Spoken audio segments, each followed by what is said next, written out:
Welcome to Colonie TV, the governmental educational channel for the town of Colonie.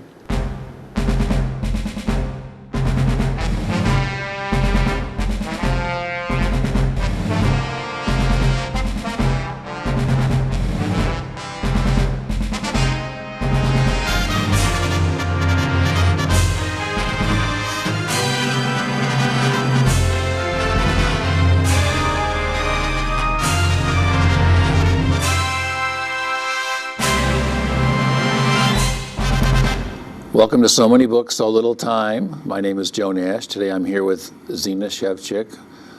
I was going to say we're both librarians here, but this is show number 41, show number 2 since Zina has retired, but thank you for coming back, Zina. I enjoy it, you know I do. Do you have more time to read now that Yes, you're retired? Yes, I do. I absolutely do. I can stay with a book, for a long period of time, which is real joy. All right. Well, if you're new to the show, I'll just once again summarize. Zina and I go down to the new bookshelf here in the library and the technical services department where all the new books are being processed. We get about 100 to 120 books a week. We brought up a whole bunch to tell you about. We never get to them all. We'll try today. I brought up 1, 2, 3, 4. I'm going to try and get to 6 or 7. I know I won't, but I will try. Yeah. So as usual, Zina will go first. Right. I'm going to try to be a little bit more, a little shorter. Because today is Earth Day, it's April 22nd, 2014, I thought I'd start with this Where to Watch Wildlife, New York Wildlife Viewing Guide. And it's just delightful. It has an index of places in New York State as well as animals and birds. Like it has in the index it says sparrows, and it says it has a list of different kinds of sparrows, and then it refers you to a page in this book to show where you could go view them, see them. It's not just birds, it's animals. All of New York State. All of New York State. Okay. And it has like the Thatcher Park, and it has the Dyken Ponds, and it has Grafton State Park, and all the places nearby, and a few that I wasn't aware of. And one of the things I learned looking at this was that there's such a thing as a Finger Lakes National Forest, and I did not know that. So there's a lot of wild area, state and federal protected areas that are listed in here, but not that exclusively. But it gives a description of the site and the specific wildlife that are particular to that site. Isn't there something like that out near Rochester? That's a Montezuma. Yes, yeah. That's right. That's really that flat part of the thruway. I don't think that's part of the Finger Lakes National Forest. But it's a huge bird sanctuary. So they're in there too? Yes, absolutely. It gives you directions, the nearest town, and phone numbers, and special features like hiking trails, and whether or not each area is accessible to disabled people. So it's divided by color, by region of the state, so you could use it that way, or the index, or just browsing through. It has some lovely photographs of the vistas as well as some of the birds and animals. So I just thought it was lovely. Where to Watch Wildlife, New York Wildlife Viewing Guide. Okay, I have several books today that I've either read and finished, or I'm almost done with, or halfway through, so I'll be able to talk about them better than just if I pick them off the shelf. Which is what, the norm? No. So here's my first book. We're filming this on a Tuesday. I think I got this Friday when it came in new. I've been reading it all weekend. I'm over halfway. It's a great book. It's a new biography of one of my favorite authors, John Updike. Ooh, look at how young he is. And it's just called Updike by Adam Bagley, who is the son of the novelist. What's his father's name? Well, it's also Bagley, but anyway, he wrote about Schmidt and all those books. Yes. But anyway, this is a great, really, really good biography.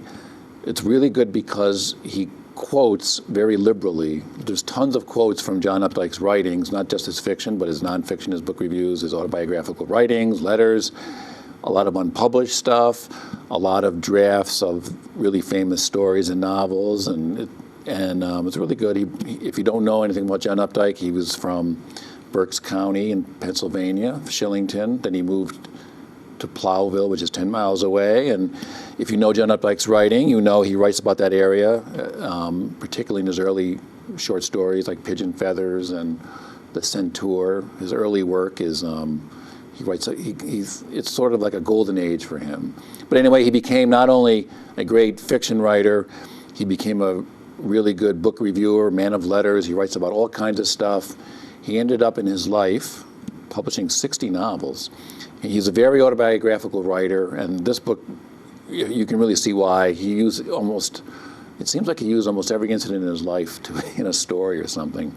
But if you're interested in John Updike, it's very well written, and all I can say is I'm loving it. I'm on almost on page 200, but it's gotten good reviews, and I don't know, do you like John Updike? Yeah, I do. He became, his output is astonishing for, he died in 2009, but over 60 books. And I think I mentioned on our show before, one of his books of criticism, I think he has 5 books of criticism, which are book reviews, articles, and each one's like 800 pages. I mean, his whole career as a critic would have been enough for anybody, but all the fiction, all the great short stories. This is Updike by Adam Bagley. I really like to learn about the authors. And, yes. And this really gives you good insight in his growing up and the effect of his mother and all the incidents in his life that became his fiction. Right. Good. My next book is an Images of America book, which is a series of, I would say, it's a collection of photographs around a particular topic or time period or area. This is Capital Region Radio, 1920 to 2011, by Rick Kelly and John Gabriel. Now, the cover... Oh, I see. It has a dog in front of a WGY microphone. And this is kind of the history of the development of radio in our area. And the pictures are pictures of General Electric Company and Union College. And I'm looking at a picture now of a small orchestra of women who played in the 1920s and 30s in front of the microphone to present a concert. Well, WGY is one of the first stations in the whole country. It says, the General Electric Company, with one of its main plants in Schenectady, began experimental broadcasts in conjunction with Union College in the early 1900s.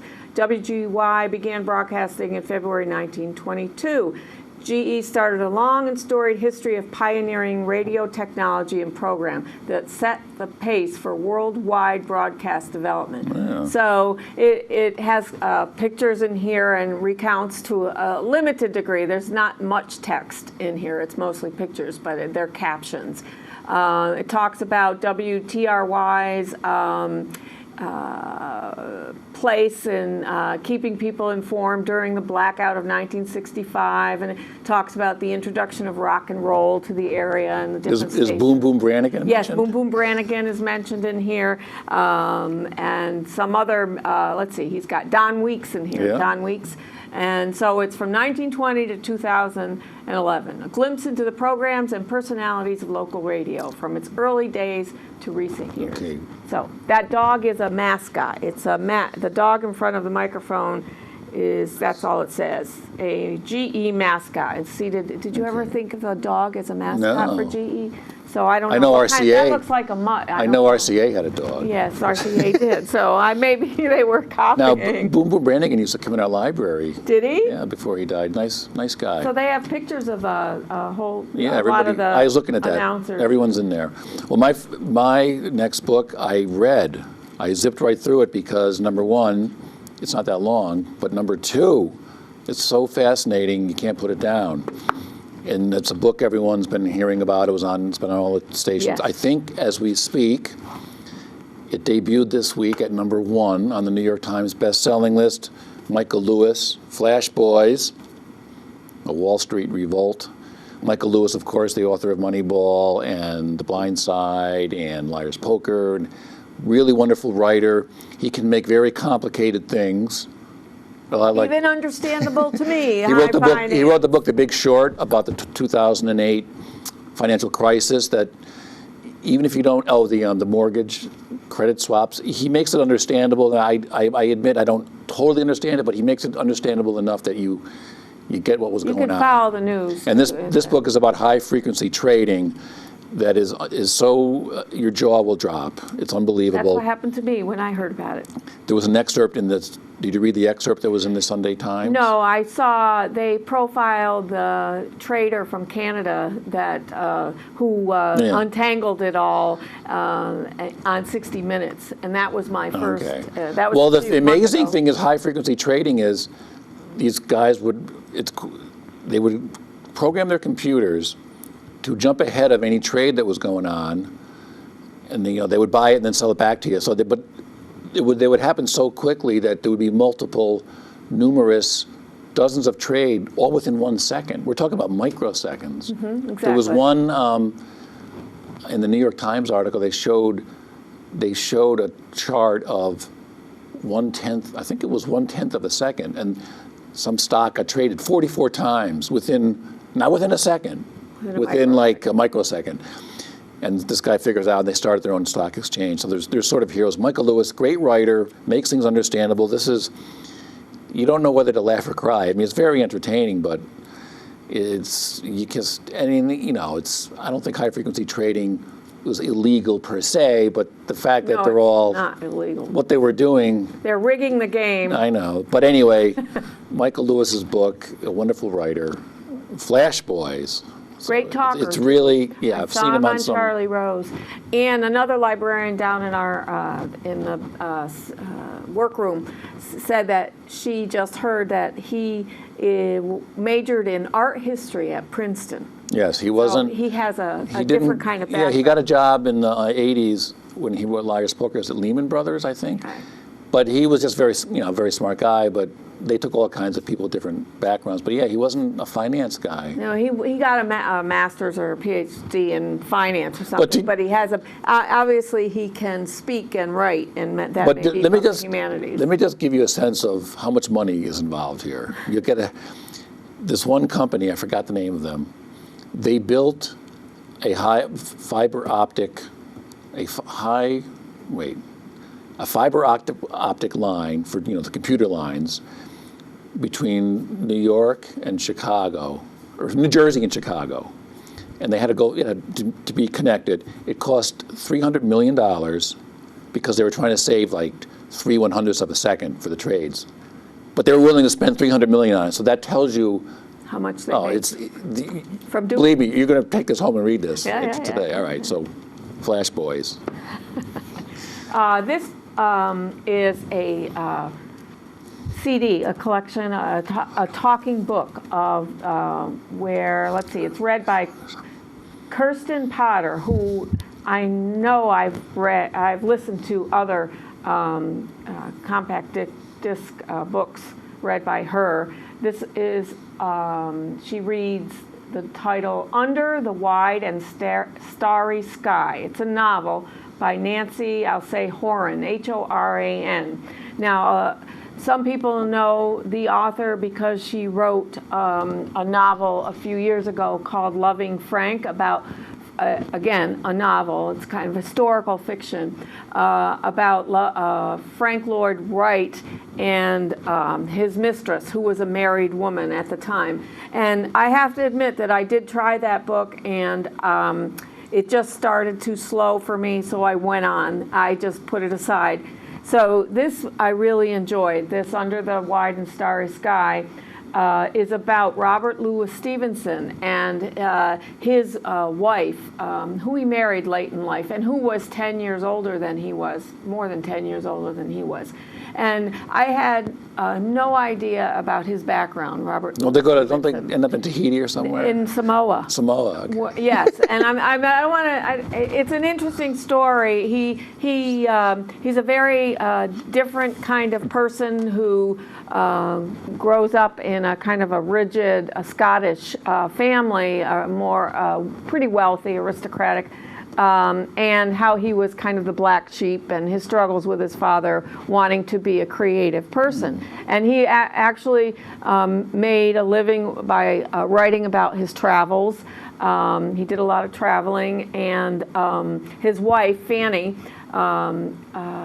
was married when she met Robert Louis Stevenson, but her husband was a philanderer, and so that Fanny's didn't husband last. was. Yes, Fanny's Okay. husband, that didn't last. And it's basically this novel is about Fanny and Robert Louis Stevenson, who they refer to as Louis in this story. I highly recommend it. It's a really interesting look into life in the late 1800s in Scotland, England. Fanny is American. She comes from California. So they wind up, it talks about their time in Saranac Lake for a short winter. Didn't they have spent- a house over in Brattleboro? It was Saranac Lake that they're talking maybe there about in too. here. He basically, he had very weak lungs. Like I've read what they thought it might be in retrospect, what was actually his respiratory problems. But he was sickly most of his life. Yeah, but- And she was taking care of him a lot of his life. And that's what Nancy Horan did with Loving Frank, is she really concentrated on the woman behind the man, kind of. And she brings the woman to the forefront. So again, this is the way I like to get any kind of history and historical fiction. It made me start to look up Robert Louis Stevenson and look at his true biography. Yeah, he had a pretty interesting life. Yeah, and so I highly recommend this. I think it would be a good book to read, but I also really enjoyed the compact. Yeah, I think at one time he was the most popular writer like in the Yes, world for a he little was. period. Him and He was. Or maybe I'm thinking of Kipling had a No, house. he had great success Yeah. during his life. No, but I mean, I think maybe it was Rudyard Kipling that had a house in Brattleboro. I'm not sure. Sorry. But there's that genre again of the last 4 or 5 years of famous people, usually a husband and wife, only in a novel form. We had the book about Ernest Hemingway. There was 2 about Frank Lloyd Wright. You read a bunch of them. So Yes. I it's think I becoming started very- with the Paris wife, about yeah. Hemingway's first wife. It's becoming very popular. Well, it presents it in context. With the hardships, I can't believe that the way they traveled. yeah. So it's really amazing. Okay. Well, this book is kind of like Flash Boys. It will make your jaw drop even wider than Flash Boys. I don't have the book because our copies are checked out, but I printed out the cover. So I'll hold the cover up. It's a picture of the cover. It's called The Divide by Matt Taibbi. The subtitle is American Injustice in the Age of the Wealth Gap. Matt Taibbi used to be a reporter for the Rolling Stone. He took over the National Affairs desk after Hunter S. Thompson, so you get the idea of how he writes and what he's taking. He obviously doesn't write like Hunter Thompson, but he's kind of very gonzo-y in some ways, his earlier work. This book is a little more restrained, but it's so good, and it's even more, what I just said about Flash Boys, this book is even more unbelievable than Flash Boys. He talks about the wealth gap in America.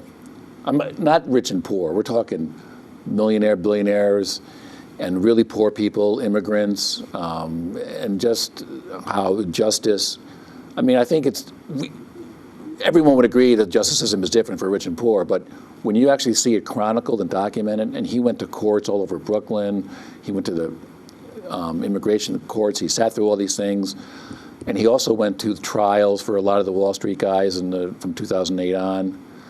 You can't believe it, because you have people, I mean, I'm not saying anything you probably don't know, but people sitting in jail for years for having a bag of pot, and the guys who caused the financial meltdown of the world, practically no jail time. Not one person went to jail. Right. So he kind of goes back and forth through all these different kind of cases, and he talks about different laws in different states and all the inequities, and there's some of the things that poor people are put through when they come up against the justice system. Just whatever, just getting your car back. The stories in this book are amazing. So it's a really, I don't know, it's more unbelievable than Flash Boys. I can't even. So in the New York Times every Sunday, in the book review section, there's always that front piece where they ask a famous author questions. And it's always the same questions every week. And every week, one of the questions is, if you could have the president read one book, what would you have it be? And of course, they always say this or that. So I would say, if I could have the president read one book, it would be this book, The Divide, Matt Taibbi. And he writes it, you know, he's in the tradition of Hunter S. Thompson, so he doesn't hold back. There's a little rants in here they're kind of funny, but they're worth Understandable. They're understandable, but again, you know, his journey through the court system down in Brooklyn. I mean, you don't know whether to laugh or cry a different because world. it's so crazy. It's so crazy, so ridiculous. Yep. We so, can't imagine it. So unfair. We're so protected. And But then when he goes to the trials of like the Wall Street people, you can't. It's even more unbelievable. So anyway. Matt Taibbi, I mean, this is my first, I've read many articles in the Rolling Stone. This is my first book reading by him. Great writer. But, I haven't heard of that book. But, geez. Yeah. Okay, The Divide by Matt Taibbi. There you All go. right. Now he's talking, Joe's book is talking about different worlds. You know, everybody in the United States, you don't realize that they're living in very different worlds. You're talking about justice. Yes. Oh, And I just ordered that book today. It's really good. I know, I heard. Really good. It's called Under Magnolia, A Southern Memoir by Frances Mays. That's how I pronounce it. Do you know how it's pronounced, Mays? She's the author of Under the Tuscan Sun. That was a good book. Yes. Again, that was a memoir as well. This was about growing up in the South, and her. It's just amazing. That book got great reviews. And it's just written so well. I don't think I can say enough about it. It really illuminated Southern life. Small town Southern life. She grew up in the 50s, right? Yeah, and it's fascinating, just fascinating. And I didn't know that much about her either. And she is an academic, was an academic, and when she was on a book tour, she revisited places near where she grew up, and that made her wish to move back to the area she grew up in Georgia. And so she goes, that starts her memory and recalling right through college. And she had, there were lots of tough times, but she didn't live in that poor condition for sure. And it's just fascinating. I can see where her imagination and her desire for travel came from. Well, she went to an all-women's college too, right? Yes, she did. Okay. Yes, she did. And she had two sisters who went to college as well. So right there, it tells you that the family had some. No, resources. I want to read that because it's. Yes, I read her other excellent. I'll books. pass it over to you. Well, did you finish it yet? Yes, I did. All right. Excellent.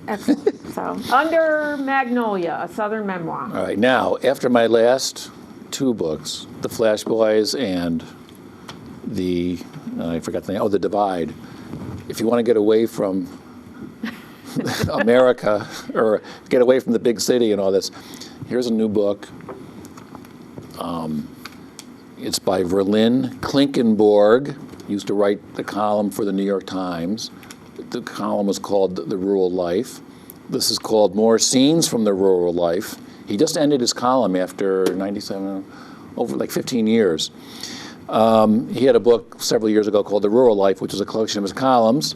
So this book is just the collection of the columns since the last book. And if you ever want to get away from it all, and after my reading the last two books, you might want to go live in the country. This is just a collection of his columns from the New York Times.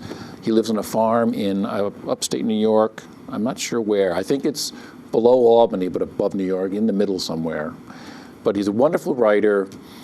He just writes about the everyday pleasures of everything from going out and getting the eggs in the morning to watching the snow. He lives on a working farm. He's a working farm. He's a writer. He teaches writing. He does a lot of different things, but very meditative.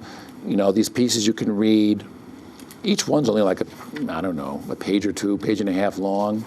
They reach a little epiphany or whatever. And it's a book to read. His other book to read nice and slow, take it all in. I think the book is arranged by... make you want to go live on a farm. Yeah, it's arranged.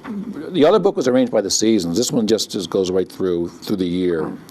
Oh, I'm sorry. Year 1, year 2. So I think he's got things from the years of the last. He has excerpts from 11 years of columns, and he picks out the best. And there's even a really nice one in here. Him and his wife drove to California, and there's a little short one. When they drove to California from New York, they listened to the unabridged version of Middlemarch, and he talks about that. He said it was a wonderful, listening to a long, gigantically long book. But, and like I say, it's all about the joys. There's some nice little pictures in here, drawings, I mean. So very meditative, very contemplative. When you read him, it does make you want to go live in the country. So more scenes from the rural life. And I should say the column has ended. He just ended it. This is April. He ended it early 2014, because I remember reading, this is my last column, and the next couple of weeks with all his letters to the New York Times. Oh, how could you? But anyway. Saying he's retiring to a Well, I farm. think he's doing other things, but anyway. So it's more scenes from the rural life, from the column, The Rural Life, Verlin Klinkenborg. I think that's how you say his name. Okay, this is something different for me. It's a short story collection by a local woman who is a translator and professor of creative writing at the University of Albany. She was awarded the Man Booker International Prize in 2013, and it says that she was going to be reading from her collection, RPI, on April 16th. So she is a local person, but obviously she's well known outside this area. She lives around here. Yeah, and I'm not one for short stories or poetry, actually. This is fantastic. Some of her stories are just a few lines long, and in fact, on the front of this book of short stories is one of her stories, and I'm just going to read it. It's like 2 lines. Is it 2 lines? It's actually 1 line with a colon in between the 2 phrases. It's ... because, they said, I was lazy. What they meant by lazy was that I used too many contractions. For instance, I would not write out in full the words cannot and will not, but instead contracted them to can't and won't. And that is the name of this short story collection, Can't and Won't. And I read quite a few stories before I read anything about her, before I knew that she was a well-known and lauded short story writer. And I was smiling and chuckling all through. Some of the short stories are, as I said, just a couple lines long, so there's a lot of white space on some of these pages. But there's also a 10-page story about cows.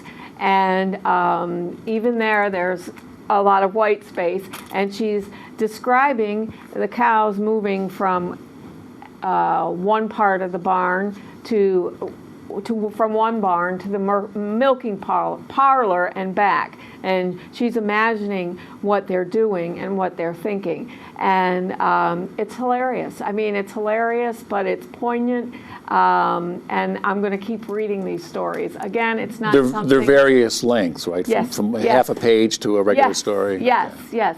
And as I said, a lot of them made me quietly chuckle. They're not supposed to be full out laugh out loud hilarious, but they are amusing. A lot of them. Some of them are very serious and something you meditate on. But I really enjoyed this for somebody who maybe doesn't normally go to short story collections. Can't and Won't by Lydia Davis. Okay, I have one more then. Now this is the time of year, we're filming this in end of April. This is the time of year of college graduations and the commencement speech. Every year these books come out by famous people of their collective commencement. Everyone's got one, Bill Cosby, Anna Quinlan, there's a lot of these. But one of the most famous and popular graduation commencement speakers in the 70s and 80s, some of these are from the 2000s, right up until the 2000s, was Kurt Vonnegut Jr. he was very popular graduation speaker. You know him from Slaughterhouse-Five, a humorist, very funny guy. So this is a collection of some of his more famous commencement speeches. He did these a lot, and I was skimming this. Some of it's very funny. Of course, you know Kurt Vonnegut. So this book is called If This Isn't Nice, What Is? Advice to the Young. But these books come out every year, but this one has got his typical Kurt Vonnegut kind of humor. So if you're thinking of a present for a graduate. Yeah, you know, I don't remember who spoke at my commencement, but these, yeah, I'll give you some clips from here to give you an idea of how he talked. But he was a very funny guy. He died in, 2007 or 8, I think? I can't remember. Not too long ago, yeah. But this is here's something he said out at Fredonia College, way out. Yes, way out western New York, southwestern. And so here he is talking to the graduating class. Let's see, because you seniors, however, look a great deal like your parents, and I doubt that you will go radiantly into space as soon as you have your diploma in hand. It is far more likely that you will go to Buffalo or Rochester or Cohoes. He knows our area because he worked over. And then he says, what other advice can I give you? Eat lots of bran to provide necessary bulk in your diet.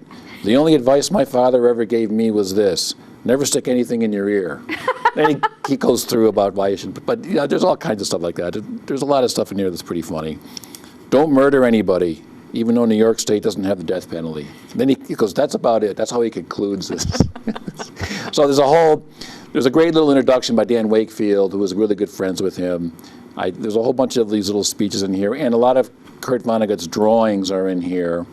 And at the end, there's some quotes.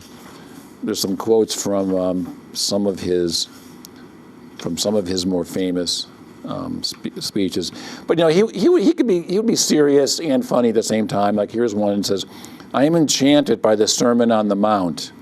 Being merciful, it seems to me, is the only good idea we have received so far. Perhaps we will get another good idea by and by, and then we will all have 2 good ideas." So that's how he was. So anyway, here's a whole nice little book. It's about 150 pages.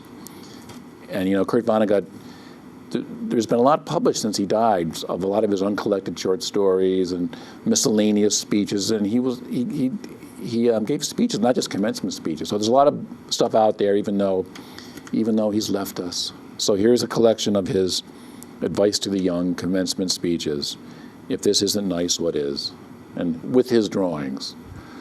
So we will see you next time for Zina's 3rd show in her retirement and show 42 for So Many Books, So Little Time.